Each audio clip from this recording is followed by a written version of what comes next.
មេបៈឈីមឹងចាងអ៊ូជីមេបៈឈីមឹងគឺចាងអ៊ូជី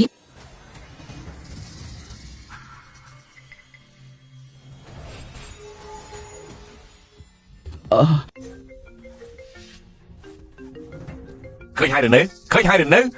នេះគឺជាអ្នកការពារក្បែរខ្លួននាងធំគេទូរស័ព្ទឲ្យខ្ញុំហើយណាចាំមើលទៅយ៉ាងម៉េចដែរអាឡូនាងម្ចាស់ណានឈីងនាងមានការអ្វីប្រាប់ខ្ញុំហ៎នាងធំឲ្យលោកស្អែកក៏កន្លែងរៀបការមួយនៅអ៊ីនទីងធានកុងបាទអរគុណនាងធំហើយបាទនាងធំប្រាប់ថាស្អែកឲ្យខ្ញុំក៏កន្លែងរៀបការនៅអ៊ីនទីងធានកុងនាងបញ្ជាក់ថាដល់ថាពួកយើងរៀបការចង់ជូនកន្លែងរៀបការឲ្យពួកយើងហើយតាពិតមែនទេថាមិនត្រូវឲ្យស្អែកគាត់មកចូលរួមផង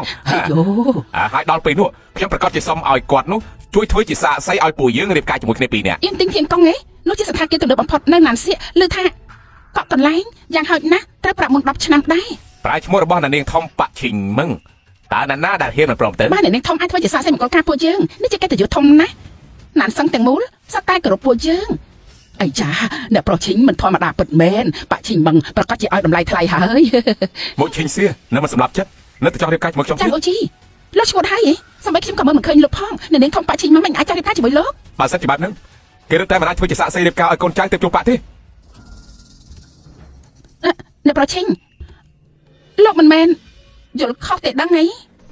ល្អថ្ងៃនេះយើងនឹងឲ្យឯងស្លាប់ដោយអស់ចិត្តដឹងថានេះជាអ្វីដែរឬទេហ៎នេះជាស្លាប់បញ្ជាប៉ាក់ឈីងមឹង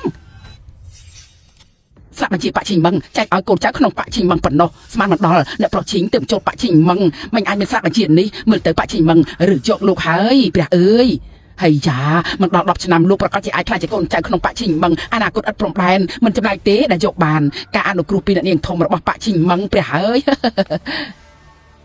ពេលនេះឯងអស់អីនិយាយហើយហ៎ឯងហឺស្អីឯងគ្រាន់តែជាអ្នករត់ការថ្នាក់ទៀបម្នាក់ប៉ុណ្ណោះតើមានសិទ្ធអីមើលតែស្លាប់បញ្ជាប៉ាក់ឈីងមឹងទៅចាអ្នកប្រុសឈីងកំខឹងអីម្នាក់នេះគិតថាសូម្បីតែស្លាប់បញ្ជាប៉ាក់ឈីងមឹងជាអ្វីនោះក៏គេមិនដឹងផងមនុស្សបែបហ្នឹងមកជាតិនេះគ្មានសិទ្ធចូលប៉ាក់ឈីងមឹងទេខ្ញុំមិនមើលងាយទេបានហើយចាំអូជីបានមិនដឹងអាចបិទមាត់បានណានសៀតទាំងមូលប៉ាក់ឈីងមឹងដៃមកខាងបាំងមេឃអ្នកធំបែបហ្នឹងលោកអាចកាត់ក្តីបានដែរមែនទេហ៎ស្លាប់បញ្ជាប៉ាក់ឈីងមឹងនេះតែកូនចៅប៉ាក់ឈីងមឹងទេទើបមានសិទ្ធមានស្លាប់បញ្ជាប៉ាក់ឈីងមឹងនីមួយៗគឺសុទ្ធតែទៅសេឈ្មោះមេប៉ាក់ឈីងមឹងថ្ងៃនេះយើងនឹងឲ្យឯងបានភ្លឺភ្នែកជាមិនខានឯងមើលឲ្យច្បាស់ទៅ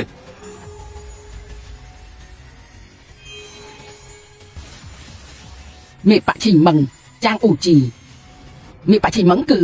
ចាងអ៊ូជី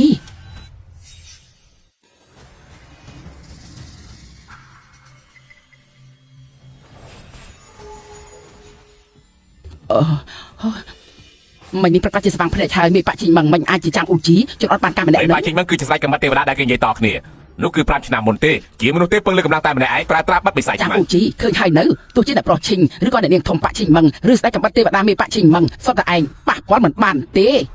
មិនក៏ឯងមិនឆាប់ទៅទៀតស្អែកអ្នកនាងធំប៉ាក់ឈីងមឹងមកឈីងស៊ីនឹងធ្វើសាកសីមង្គលការខ្ញុំនឹងអ្នកប្រុសឈីងលោកកំចង់បំផ្លាញមង្គលការខ្ញុំបើមិនអញ្ចឹងប៉ាក់ឈីងមឹងមិនលើកលែងទោសឲ្យលោកទេមកឈីងស៊ីតែចង់លេងបាយស្អីទេមង្គលការពួកយើងទុកជាមុខខែអូអេលោកគេប្រកាសជាខ្លាចហើយសម្រាប់បែបនេះថ្ងៃក្រោយលែងបានជួបគ្នាហើយត្រូវមានតែនេះហងប៉ាក់ឈីងមឹងដូចជាអ្នកប្រុសឈីងទេទើបជាកូនប្រសាល្អរបស់ខ្ញុំ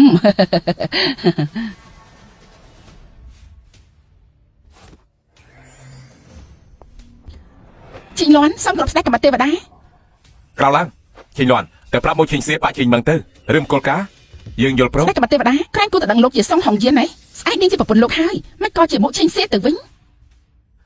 សុងហុងយានចានចំមង្គលការហើយប្រពន្ធស្ដេចកម្មាទេវតាគឺជាក្តីសម័យរបស់មនុស្សស្រីមិនតិចទេចង់បានសុងហុងយានបែរជាមិនស្គាល់អ្នកពិតជ្រើសរើសចានចំមង្គលការពិតជាល្ងងដល់កម្រិតហើយកន្លងផុតហើយជប់រំលឹកទៀតទៅស្ដេចកម្មាទេវតាម្ចាស់នគរតាសៀកនឹងរាជវង្សធំទាំង5នៅណានសឹងនឹងមកចូលមង្គលការលោកត្រូវការផ្ដល់ដំណឹងកុំឲ្យពួកគេមកដែរទេមិនបាច់ទេ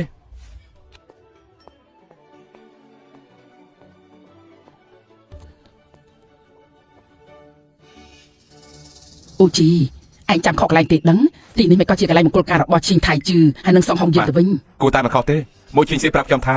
គឺទីនេះហើយអូជីឯងប្រាប់ម៉ាក់មកនាងជាកូនចៅអ្នកណាធ្វើការងារអីពួកឯងទើបស្គាល់គ្នាក៏រៀបការអាចជាមង្គលការបោកប្រាស់ទេដឹងម៉ាក់មិនចាំបាច់បារម្ភទេនាងមិនហ៊ានកុហកខ្ញុំទេល្អ